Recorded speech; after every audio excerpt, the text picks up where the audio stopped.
What's going on, everybody? It is that time again. The Sooners Illustrated Podcast, episode 208 on this Thursday, September the 11th, 2025. Josh Callaway, Collin Kennedy with you on a Thursday. It was a pretty big weekend for Oklahoma in Norman, and they got the job done beating Michigan. We talked about it going in. Over 80 visitors were on campus. Obviously, it was a great weekend. It was a lot of positive returns. The Sooners got a big win. They played great. The crowd was awesome, all that good stuff.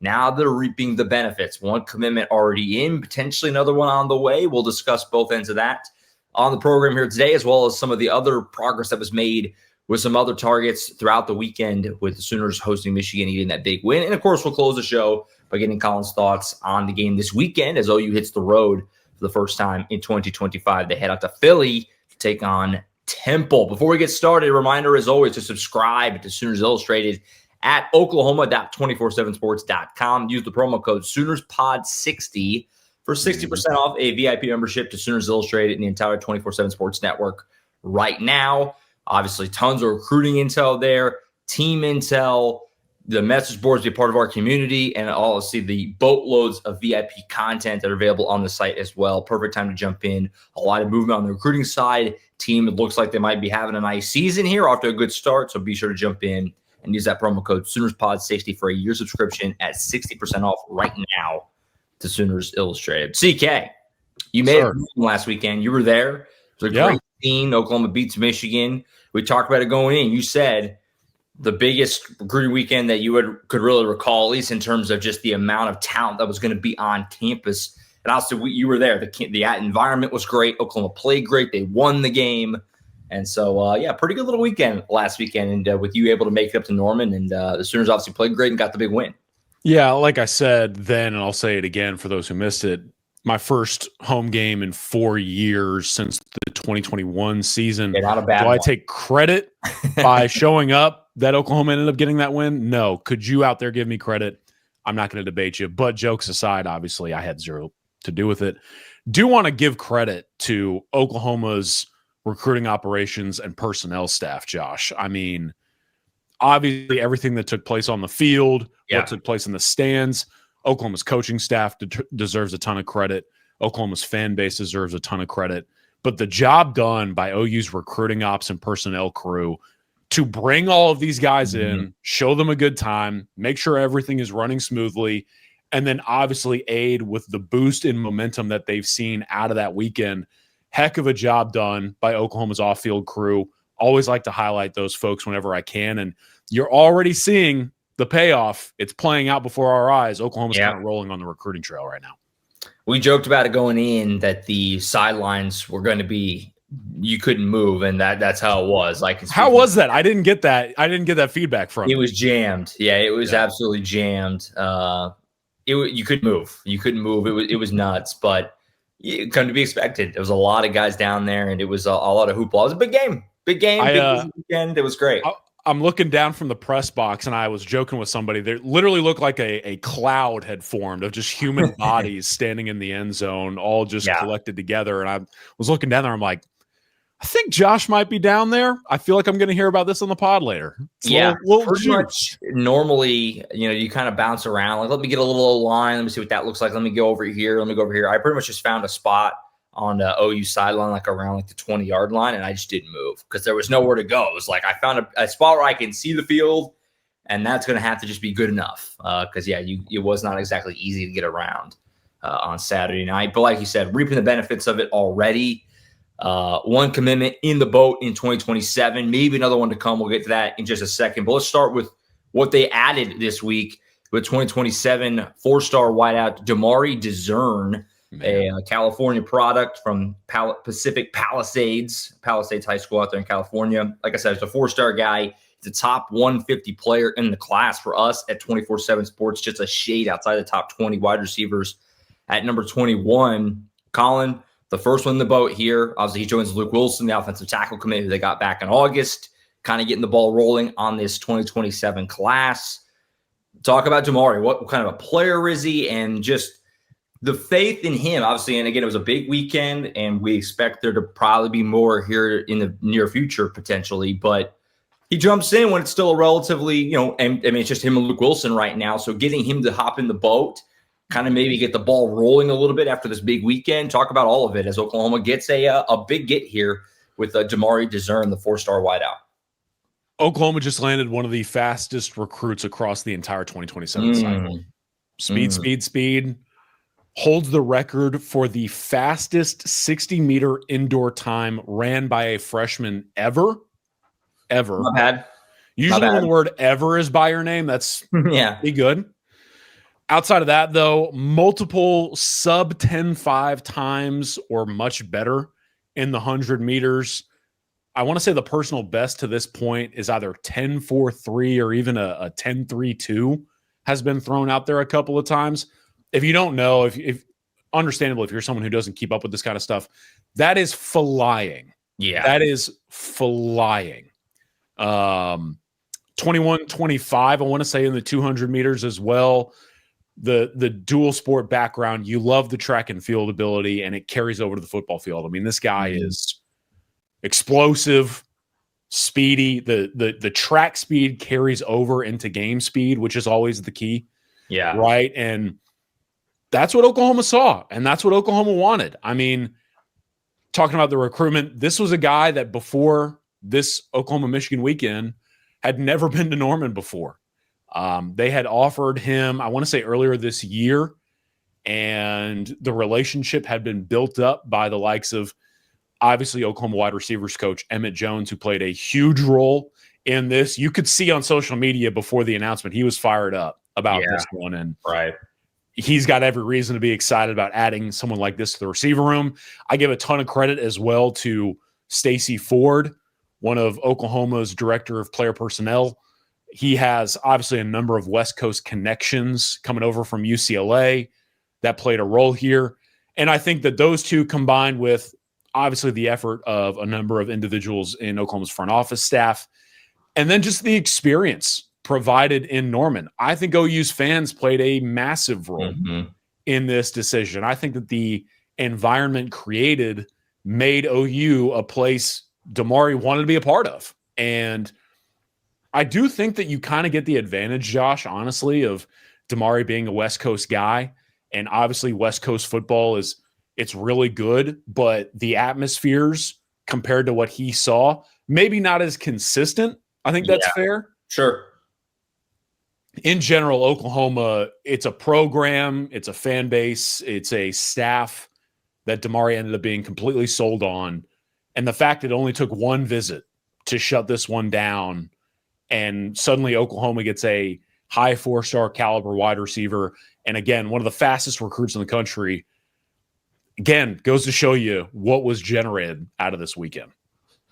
Yeah, obviously the weekend must have resonated with Demare really, really well. I mean, he jumps in it was official on Tuesday, but you were mentioning to Tom Green as early as Sunday, like, hey, I think that this is looking pretty good for Oklahoma here. Obviously the game was Saturday night, right? I mean, things moved quickly with Demare after, like you said, one visit. He comes in, he timed his visit well coming in for this game. And I mean, nice get for Emmett Jones. He's had a nice couple weeks. Obviously, Xavier Okafulaweze in 26, who we talked about a little bit. What was that, a week or two ago? And now, obviously, Dezeurn here in 2027. You talk about the speed. It's a lot to be excited about, obviously, with Demare. So, a nice get. He goes with Luke Wilson, the offensive tackle, and it's mega super early. We're talking about two players, but a nice start to your offensive class, obviously. I mean, you got a high-end tackle and now a high-end speed burner receiver. You maybe get the quarterback here soon. We're about to talk about that in a second. All of a sudden, you're kind of rolling a little bit in Ben Arbuckle's first real class, at Oklahoma in that 2027 cycle. So a lot to like here, and a lot to be excited about with Demare Dezeurn for sure. So from that to the quarterback, I just kind of teased it. Let's go ahead and do it. Peyton Houston, he's next up. This is a guy we talked about a lot. Going back, I joked about this last week. Going back to, Jeff Lebby. I mean, this has been a guy that's been Oklahoma's radar for a long time. He's camped at OU a bunch of times. He's going to make it official on Monday. He was in town for the Michigan weekend, so the timing seems pretty good for Oklahoma. Also, John Mateer's playing great football. Ben Arbuckle, a lot of excitement right now around this team and this offense program, everything else. Making official on Monday, Collin. obviously the general feeling of the fan base is this has been our guy for a long time. Let's finish this off. Where do things stand for you going into Monday? And finally, this recruitment that's, it's been a long one. Now, again, we've mentioned him really since this site started, over 2 years ago. It has been a name that has come up pretty often, pretty regularly when talking about kind of the future, at the position for Oklahoma. Where do things stand going into Monday as Peyton Houston's going to lock it in? Yeah, I think that Oklahoma has every reason to feel optimistic about what could be coming over the horizon here pretty soon. Decision date coming up on Monday. I was told that going into the weekend, Peyton Houston, any potential reservations that he had about the direction of Oklahoma's football program or the status of the staff or what the offense was going to look like, his potential fit in it, all of that, the goal was to address every layer of Peyton Houston's future at OU within this weekend. And I think that there were a ton of productive conversations. I wrote it in the first notebook that I dropped out of the weekend. I think Oklahoma did itself every favor possible with Peyton Houston over the weekend. I think that he had the ability to spend some quality time with individuals like Jim Nagy and Brent Venables and Ben Arbuckle and some of these Oklahoma commits, and then several 2027 recruits too. And to the value of seeing your peers kind of evolve their perception of the program along with you, I think there's something to that, right? And I do think as well, a massive layer to this is exactly what you're talking about. It has to be reiterated. This has been Oklahoma's guy, regardless of offensive coordinator, quarterback coach, from Jeff Lebby through Seth Luttrell and now to Ben Arbuckle. It has always been Peyton Houston for Oklahoma. And that matters because going into this upcoming weekend before the decision, he's going to go visit LSU. The in-state Tigers are going to bring him in on campus for that big game against Florida in Death Valley. It sounds like that environment is going to be ruckus. It sounds like the Tigers are going to almost have a similar situation going for themselves, similar to what Oklahoma had with the Michigan game. But, Josh, I think what is interesting is Peyton Houston's going to be there. Obviously, he lives in the state of Louisiana, all that stuff, but another layer that we've talked about here on the show frequently is that the Tigers are after several other quarterbacks in 2027. And it's not just like they have several offers out. They're recruiting a lot of these guys heavily. And, Josh, they're bringing a lot of them on campus this weekend. Elijah Haven, the number one recruit in the 2027 cycle, another quarterback in the state of Louisiana, 5-star prospect, lives basically in Baton Rouge. He's going to be there. Garrett Nussmeier's younger brother is going to be in town, Baby Nuss, as we call him. Colton Nussmeier is likely seen as someone that could end up being a Tiger sooner rather than later. He'll be there as well. I want to say Luke Babin will be on campus. A few other quarterbacks in 2027 will be on campus, along with Peyton Houston. And that to me shows you kind of the stark contrasts between the likes of maybe an Oklahoma and then an LSU or some of these other programs within his recruitment, right? And so the long and short of it is this decided? I don't think so. Did Oklahoma set itself up to potentially close on Monday? Absolutely. I think OU, from the environment and the offensive performance and all of that good stuff to some of the conversations that were had and the perception coming out of it all, the Sooners are in a really good spot with Peyton Houston. They got to fend off LSU. They got to fend off a few others. USC is still obviously a huge presence within this recruitment, and I don't think the Trojans are planning to go away. But I know, in talking to sources, there's a general consensus right now that Oklahoma is in prime position, just days away from a decision. We'll see if OU can hold that status as he gets ready to make his final call on Monday. Yeah, I mean, obviously it would be huge. Anytime you get the quarterback in is always big. And, we've talked about Peyton a lot the last couple of years, what we think of him as a player. And, again, he's been Oklahoma's guy the whole way here in this 27 cycle. And really, we talk about it every cycle, but getting the quarterback in early is always huge. It kind of just sets everything up. And it's, so helpful to these other offensive players to know who the quarterback and defensive players too. I mean, the whole class to kind of know who's leading them at the quarterback spot. We talked about that a lot with Jaden O'Neal in the last cycle. Obviously, it ended up being Bo Bentley now, but even Kevin Sperry, kind of same thing, and Jackson Arnold. Like every year, getting that quarterback in early kind of sets everything in motion for your whole class, really. So getting Peyton in, obviously, well over a year before he would eventually sign would be big, obviously, for Oklahoma. And so it's a big one on Monday. We'll be sure to obviously let you know which way that goes on Monday. And one way or another, I think Collin and I are going to be talking about it on Thursday, whether it's, hey, look, they got their quarterback, or where do they go now? We'll be discussing next week for sure. So keep an eye out for that on Monday. Again, coverage will be over on the website, oklahoma.247sports.com, when Peyton locks it in, making his announcement on Monday. Elsewhere, as far as after that big weekend, we mentioned it earlier, over 80 guys were in town for the game. We just talked about two of them with Demare Dezeurn, who jumped in. Peyton Houston is going to be up on Monday. Without hitting every guy individually and be like, hey, did he have a good weekend? They all had good weekends. Collin, let's kind of just go stock up on some guys. Let's start with on offense. Where was progress made most significantly for you? I mean, as far as you really feel like stock up, things are trending positively with these guys on the offensive side. We'll do defense next. But where are you starting on offense as far as the of note? You know, Oklahoma did some good things this weekend on that side of the ball. Yeah, I mean, obviously, two names that I would have talked about here. Demare committed, and now Peyton Houston's getting ready to make a decision soon. So there's two right off the top, you know. But no doubt. I think there's no better place to start than with kind of what we talked about last week. You got to start with Cooper Hackett. 5-star offensive tackle committed to Texas Tech. I think OU gave him a lot to think about. That's just the best way I can put it currently. I think that I would not personally be shocked if Cooper Hackett is back on campus for an Oklahoma home game in the very near future. I think that OU is going to be pushing for that very heavily. And I think while it's going to be incredibly difficult to pull off any sort of flip over Texas Tech for a multitude of reasons, right? Yeah. I do think that OU has already showcased what we've been saying. The general consensus for a while has been, hey, man, like, this isn't over. I think everyone knows that. I think everyone understands that. And I think that has been emphasized now coming out of this Michigan-Oklahoma weekend.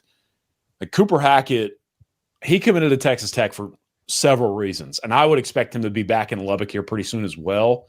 So that layer isn't going away either. I haven't even confirmed this, but it wouldn't shock me if he's in Lubbock this upcoming weekend. That said, like I mentioned, I think that he's already eyeing a potential return visit for an OU home game here pretty soon. Yeah. And I think that Cooper and those close to him are already saying, hey, let's not close this door yet. We got a lot of time. We've got a place picked out that we like already. There's another place that we like, and maybe even a few others out there that are still willing to let us hear them out. Let's lean into that. And I think that Cooper Hackett has every right to take that stance, especially when you go and experience something like he did over the weekend. So Cooper Hackett would be one. Another one that I think you have to talk about right off the heels of that, Cooper Hackett was hanging out with Caden Penny, the Bixby offensive lineman. Yeah. Those two spent some time together. I know a lot of folks inside the Sooner State love to debate which one of those two is their favorite in the state of Oklahoma. But I do think that it's not only good for those two, but good for a program like Oklahoma to see these two getting to know each other and having a good time hanging around each other while on OU's campus, nonetheless. No doubt. With Caden Penny, obviously, I live down here in the state of Texas, and a lot of people who report on Texas high school football or in the state of Texas ask me a lot about Oklahoma high school football. And I was talking about this with someone the other day. They're like, hey, I don't know a ton about this Caden Penny guy. Like, he's in the top 70 in the country. I'm like, yeah. And they're like, hey, tell me about Bixby. Well, they're a wagon. They would probably be winning state titles in several other states. A machine, yeah. not a lot of people, I think, outside of the state of Oklahoma recognize like how good and how big a name Caden Penny is, which is a testament to the way that he's handled his recruiting process, right? Right.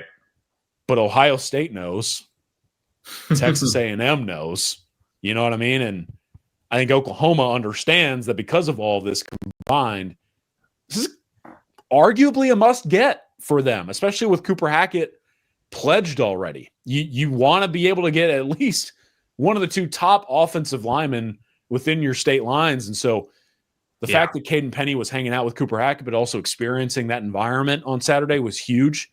I think OU is in a really good spot with him moving forward. And then there are a number of others I could discuss, right? But a couple that came to mind for me, Brody Knowles at Southlake Carroll, wide receiver that Emmett Jones connections to the DFW Metroplex. Obviously, Emmett, very familiar with the brand that is Southlake Carroll.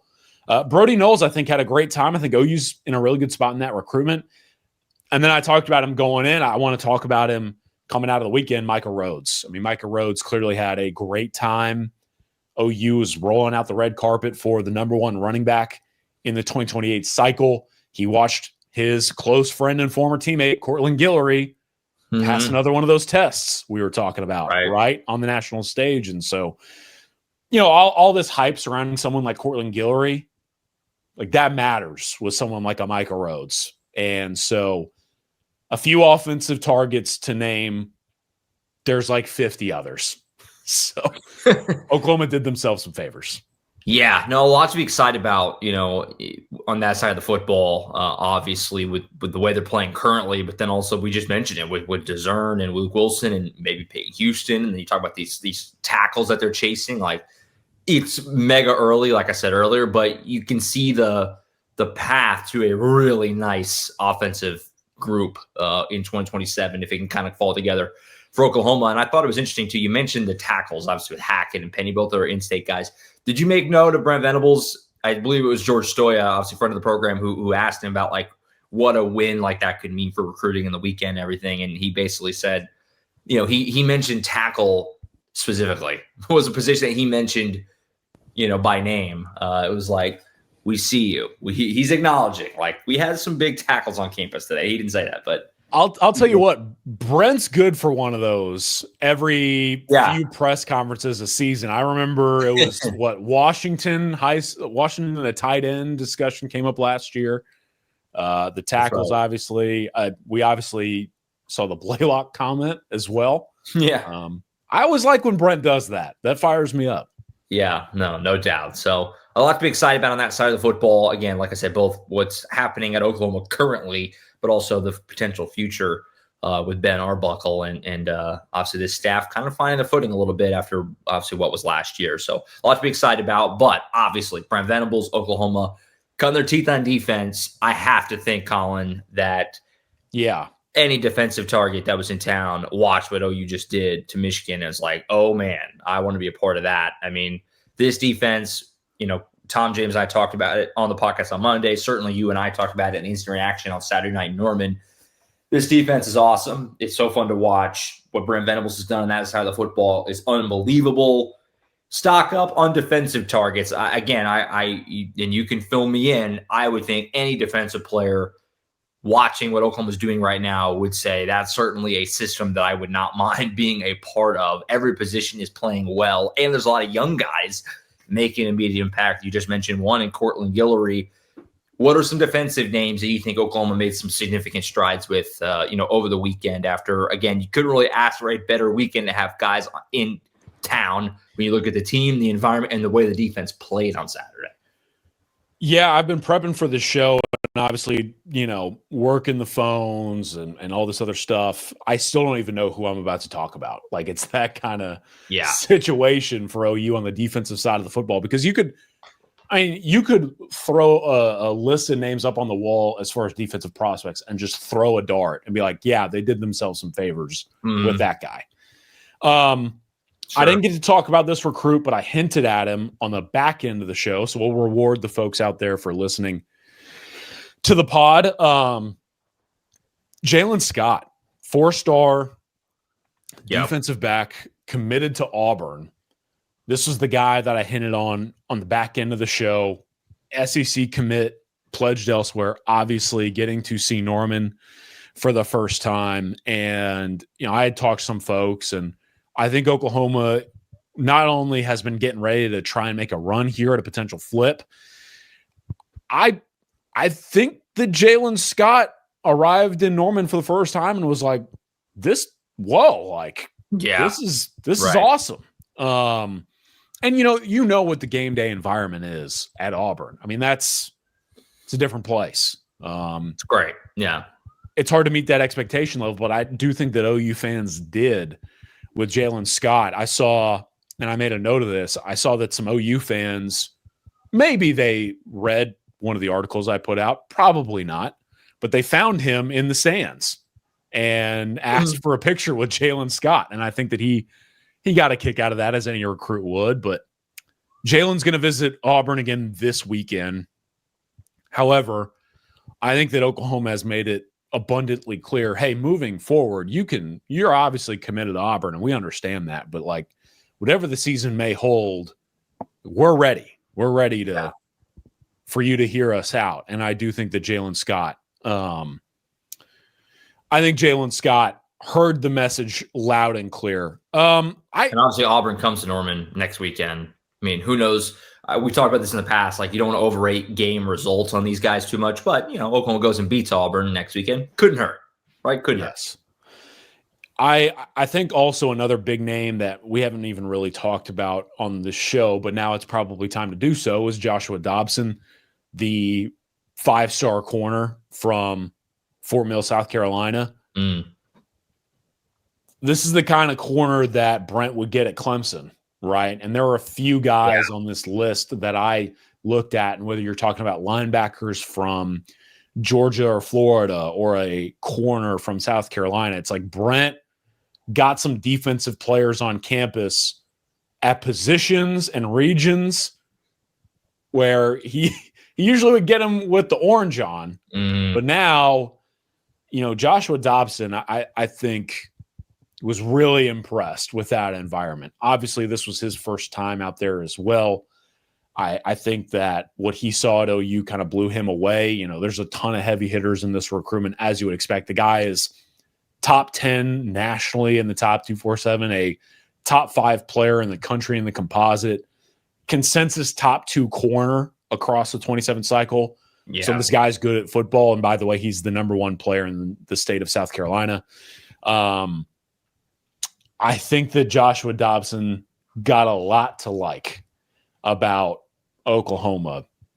And as he explores more and more programs in his young recruitment, maybe Oklahoma has a legitimate shot here. We'll see. I mean, I think that the sum of it here is just like Oklahoma got its foot in the door of the 5-star corner. And that's all you can ask for at this stage. Yeah, and I would think too. I mean, obviously it's year 4 for Brent in Norman, but I would think those relationships with the programs out there in that neck of the woods are not going anywhere. So that probably doesn't hurt. Yeah, I think that whether it's Joshua Dobson or some guys that I talked about in one of the notebooks that I put together, like Jake Godfrey, a linebacker from Georgia, Noah Reams from the state of Florida, another linebacker, like Dobson, like. There are defensive talents out there that like Brent fits well and can pitch to very easily, and he probably has connections to. Yeah, because of his time at Clemson, and that probably helps with the pitch. But you're really not able to sell it effectively until those guys from out in that part of the country can see Brent do what he does in a place like Norman, Oklahoma. Because what incentive would they have to ever be there up until now being recruited by a place like OU? So, right. Those are just, like I just mentioned, a couple more, a few guys that I do think are of note coming out of the weekend. I'll kind of round it out here with Mikhail McCreary, a corner, 4-star prospect, top 190 in the country for us in the top 247, top 190 in the top 24 or in the industry generated composite as well. I think Oklahoma's in a really good spot with this guy, like a really, really good spot. And Mikhail, to me, I've known him for a while. Really good kid. He's out of San Antonio. Our paths have crossed dating back to kind of before his escalation on the recruiting trail. And he's just a really good kid. Like the type that, like, I'm sure anyone out there could be like, hey, I would love to hear about how your recruitment's going. He'd probably talk to you for an hour and a half, about right. how everything's going. And then he's just kind of that perfect fit for Brent Venables, Jay Valai, and crew at corner. And I know he's hearing from a lot of the other big brands, specifically in the state of Texas. So your Texas A&Ms, your Texas Techs. I can't remember exactly where Texas stands in this recruitment. I'll have to follow up on that. But I think OU hit it out of the park here with Mikhail McCreary. And do I think that there's still a lot of time left on the clock with him? Yes. Does this kind of feel to me, has it long felt like a guy, in my opinion, who wouldn't rule out an early commitment if he just feels like now's the time, let me go ahead and get this done. I found the place I'm comfortable with. Yeah, maybe. Speculation there. I guess I'd call it an educated guess, if you will. But Oklahoma really, for a lack of a better term, educated Mikhail McCreary on the opportunity at a place like Oklahoma. And Sooners are in a really good spot with him, everyone else I just mentioned, and so many others on that lengthy list. So big weekend. I got to think, too, with these young corners, to see what Cortland Guillory is doing. It's got to be quite enticing. I mean, to come in, and it's circling back to the tackles as well with Michael Fasusi. I mean, anytime you get these highly recruited guys that are able to get out there right away as a true freshman and play well, I mean, I got to think every high school kid's thinking like, man, I could potentially have if I earn it, I could have a role on this team right away. Like that. That's exciting, so. Yeah. Doesn't hurt when you have this big weekend that they just had. Not only did you play well and you won, you also had highly touted freshmen who were a big part of it. That Torrey Blaylock. I mean, it's exciting. I mean, I think that doesn't hurt by any means. So great weekend for Oklahoma. Cortland Guillory doing Oklahoma some favors in more ways than one. Whether it's what he's doing at corner, what he's doing with Michael Rhodes and that recruitment, these corners I'm just talking about, like you mentioned. His interview on Monday night was great. If you didn't see it, it's on the YouTube channel. He's a great interview. I mean, very proud of him. It's nice. It's big. And the fact that Oklahoma and Brent Venables are willing to throw these young guys out to the media, and they're all so well-spoken at such a young age and everything, it all helps.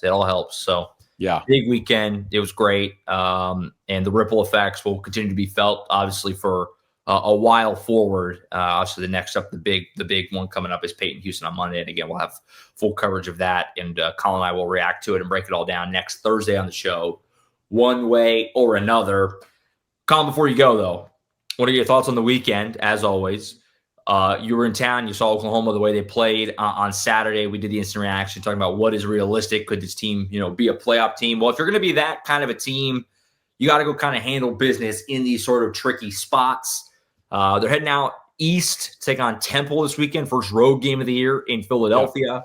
Obviously, James, Tom, and myself will have the game preview on Friday. We'll kind of break it all down and set the scene for this matchup with the Sooners and the Owls. But for you, what are you going to be watching for this weekend? Again, it just kind of feels like a spot where a high-end team would go in and not mess around and take care of business, sort of a thing. What are you going to be watching for this weekend, and what kind of your thoughts on the matchup here? Temple, obviously, a much different team than when they came to Norman last year. Different coach. Yeah, Coach Casey Keeler is a guy that I don't know at all, but obviously very familiar following his time at Sam Houston State. Yeah, did a great job there. And now at Temple, I don't think it shocks anybody from the Lone Star State that Coach Keeler is now getting Temple playing well right out of the gate during his early tenure. Yep.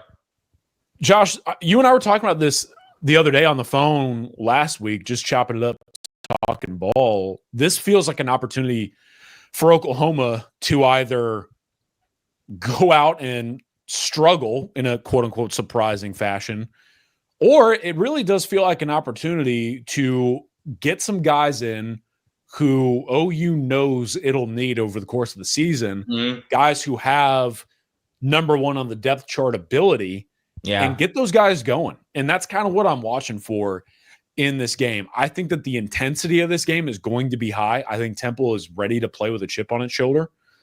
I think that the Owls do now have the caliber of player that wasn't on the field last year in the, was it 51-3 game? Yeah, 51-3. I think that this Temple team, from the talent to the mentality to the coaching and schematics, everything, the approach, completely different. And I do think that that will help Oklahoma in a few different ways. For me, this should be the game that Oklahoma looks at Jaden Ott and says, let's go. Like, let's get you going. Yeah. He's obviously been shaking the rust off, coming off of that injury that he was dealing with over the course of fall camp. If he can play and he's even remotely close to 100%, I am looking at him saying there's no better time than right now to get ready to be the player you're supposed to be before the SEC opener arrives. Because something that I've heard plenty this week, Josh, and I'm sure you've heard the same. A lot of other fan bases have been asking me, is Oklahoma really going to run John Mateer 19 times a game? Right. Did they have to run John Mateer 19 times a game to win that game? The answer to that should be no. And the answer to that should be Jaden Ott. And so I think that for me, that's something I'm looking at. The offensive line leaned into that depth a little bit. Let's get some guys rotated in. Let's keep getting some exposure points for some of those frontliners. And similarly, on the defensive side of the ball, I thought that it was incredibly encouraging, something we didn't talk a ton about because there's so much to discuss. Guys like PJ got in there and played well. Yeah. You had Marvin Jones Jr. go in there, play really well. Obviously, that linebacker core, this kind of feels like an opportunity to increase someone like Sammy Omosigo's confidence. I talked on the phone with someone the other day who watches a lot of tape, and they were like, man, would love to see Oklahoma get Sammy on the field a little bit more because he's got a lot of ability. Could probably do that in this game and protect guys like Kip, Kobe, and even Owen playing a primary role. And that's kind of it for me. You know that Temple's ready to play this game. Yeah. It feels like a game that will be far from a cupcake. And I think that because of that in-game intensity and some of the current structure of the roster, this screams an opportunity for Oklahoma to get meaningful snaps for guys that need to contribute if Oklahoma's going to go win games at a high rate this season. What's the pick for you, Oklahoma? I'll obviously lock in my pick on Friday with Tom James. I've had a hard time kind of figuring out where I land on what kind of a game this is going to be. And obviously Oklahoma should win handily, you would think, but it is a road game, I guess. I mean, it's a road game. You know, I mean, where are you at? How do you think this is actually going to play out on Saturday? Early morning game, new local there in Philly. What are you thinking? How's this going to shake out? Did see that the weather is supposed to be pretty clear. So nice. That definitely aids in the effort if you're Oklahoma, right? I think at last check, I saw the game spread was at 26.5. It's moved around a lot. I think it went down. At one point, I think I saw that it went to 23.5, which is fascinating. I don't think that Oklahoma is overlooking this Temple team one bit, though.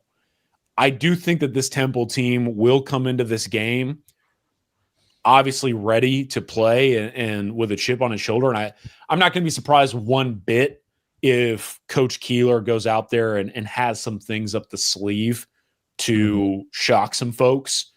But I think I'm going to go like 42-7. I think that. Okay, so you got blowout. I think money business for you.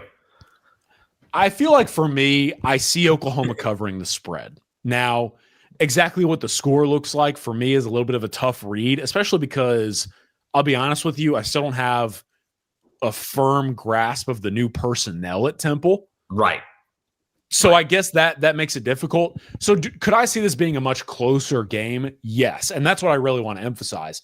There's a world where this ends up being actually kind of a closely fought battle. But in general, I am of the stance where I believe Oklahoma's going to end up covering that spread and moving forward, because I do think that what you heard Brent Venables and Ben Arbuckle talk about during the press conference matters. I think both of those guys are well aware of what Temple is bringing to the table, and I think they're going to be stressing to these players, hey, man, like this is a real opportunity to go compete. Let's make the most of it. And if that mentality plays out on the field, then OU should win and cover. So while I say Oklahoma wins 42-7, I guess what I'm really saying is Oklahoma wins by the point spread that's currently being presented. I'm with you. You know, it's going to be an interesting game. I'm looking forward to it. Tom and I will be making the trip out there to Philly. And again, we'll have the game preview on Friday. Tom, James, and myself to kind of, set it all up. But it'll be a little interesting. Team getting out on the road for the first time and in new territory. They haven't played in the state of Pennsylvania in like over 40 years. Kind of crazy. Had that stat in the old game notes this week. It's interesting. It's a weird trip, but looking forward to it. And we'll set the scene in the game preview, of course, on Friday. Collin, appreciate you as always, sir. You're back to your stomping grounds this weekend in Texas. You had your little foray to Oklahoma. You're back in Texas this weekend, and we'll catch up next week, obviously, and have plenty to talk about with just the Peyton Houston stuff alone. But I'm sure lots of other things to get into as well on the recruiting side, and we'll be setting the scene for Auburn next week as well. So we'll catch up with you then, but I appreciate you as always, sir, and safe travels wherever you're headed in the Texas high school front this week, and we'll catch up next week. Yeah, excited to be out on the road. Obviously, the Auburn visitor list is going to be very important for 2026 specifically. That's right. So looking forward to discussing that, but also the 26 cycle again as that continues to evolve. And of everything else I'll have going on, obviously I've been swamped with the phones.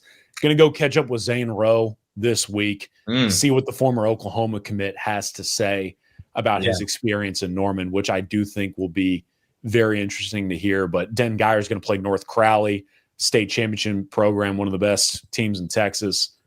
Going to be a fun week, and I'm quietly really looking forward to this Temple game. I think we're going to learn a lot about this team, if that makes sense. I do think it matters.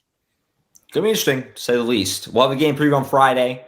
Obviously, then full coverage from Philly on Saturday and all that good stuff. We'll be back around next week. But for CK and I, we'll circle back next Thursday, react to Peyton Houston. Like he said, preview that big Auburn visit weekend, another big home game in town next weekend. We'll set the scene for that on the show next week. That's it for now. Collin Kennedy, appreciate you as always, sir. Josh Callaway signing off. We'll see you next time right back here. As always, game preview on Friday right here on Sooners Illustrated.